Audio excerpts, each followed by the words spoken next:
Professor, good morning to you. Welcome to the Breakfast Rush on Radio 1 Insar. Good morning and salam to everybody. What a pleasure to have you on the program this morning, Professor. Can you explain the significance of National Deaf Awareness Month and its goals? Thank you, and thanks again for the opportunity to foreground this very important matter, especially in the year in which we've recognized South African Sign Language as an official language in the country. So this month is dedicated to recognizing the particular experiences, the particular contextual requirements for people who are deaf. And in South Africa, we have the privilege, like I said, of having South African Sign Language recognized as an official language, which does give it a specific status, and it does recognize then the deaf community as a population who is requiring us to be less stigma, to have less anticipation around some of the challenges with communicating with deaf people. Mm-hmm. So in this month, we are especially encouraging the opportunity for deaf people to be included in communities, for us to avoid the opportunities for exclusion, avoiding opportunities for stigma, for avoiding opportunities of social isolation. Mm-hmm. And in deaf communities, especially, and in South Africa, we have a very vibrant deaf community.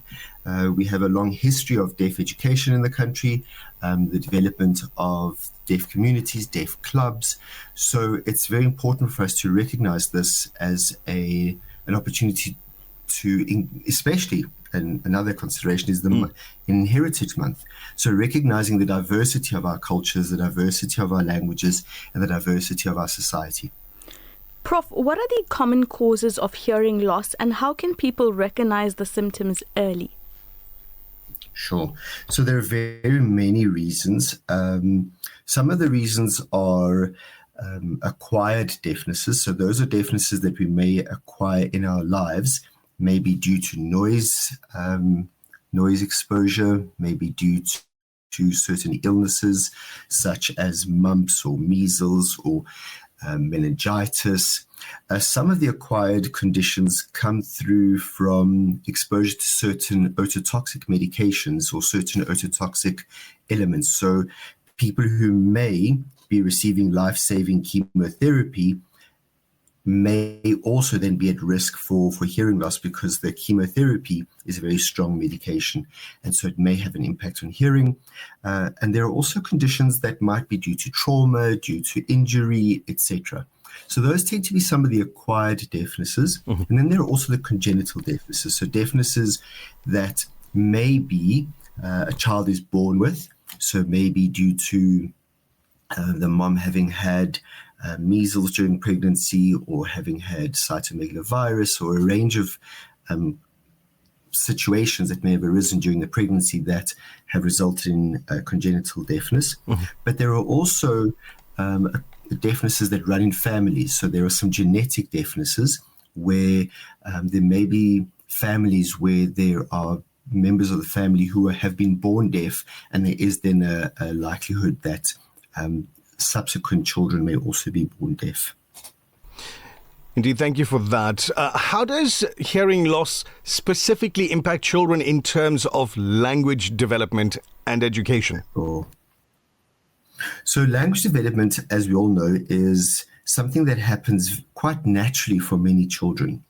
And children are exposed to language, they're immersed in the language, and so they're learning the language in their environments. For children who are deaf, or for children who have hearing difficulties, it is more difficult to just get that language.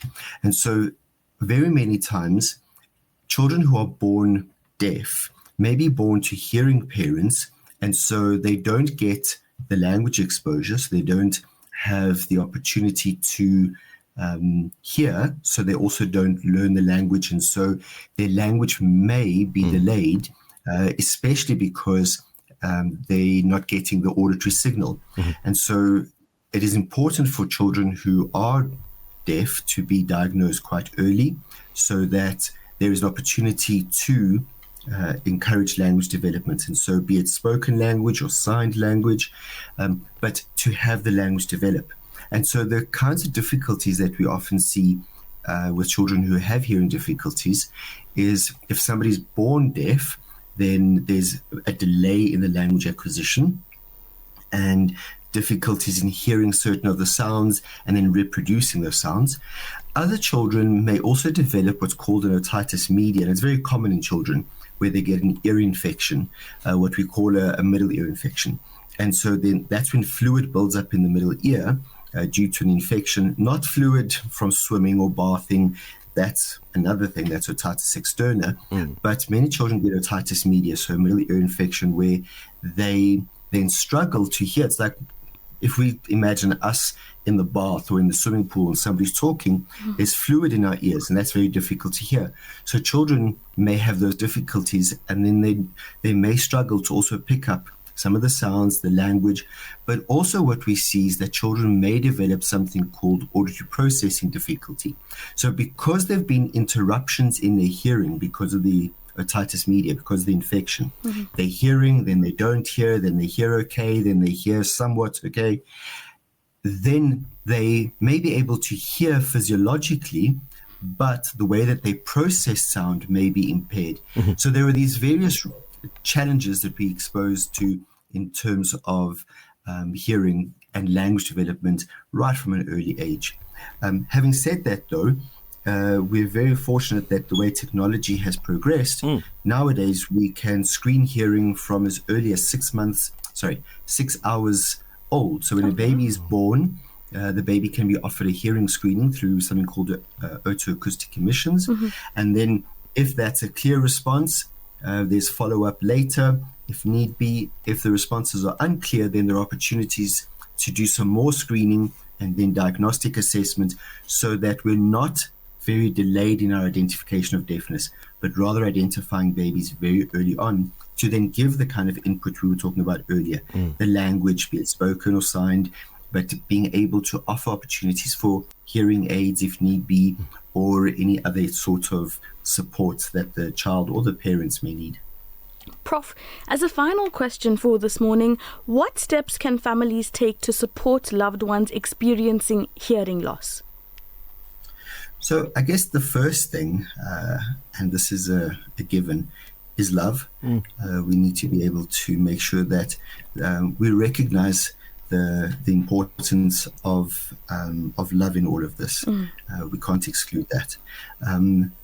But at the same time, we recognize that it is maybe a new path and an inexperienced opportunity to learn more about deafness, to link up with other deaf parents, to link up with other people who have been in similar situations for advice. There are some organizations such as High Hopes, or even getting in touch with an organization such as SASLA, the South African Speech Language Hearing Association, to get more advice or to get referral to support, be it the support of an audiologist to monitor the child's hearing over time and to support the child in terms of hearing aids and amplification, schooling options, etc.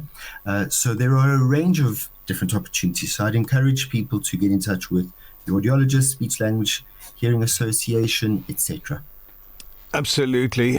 Prof, very insightful this morning. We're very grateful for your time on the program.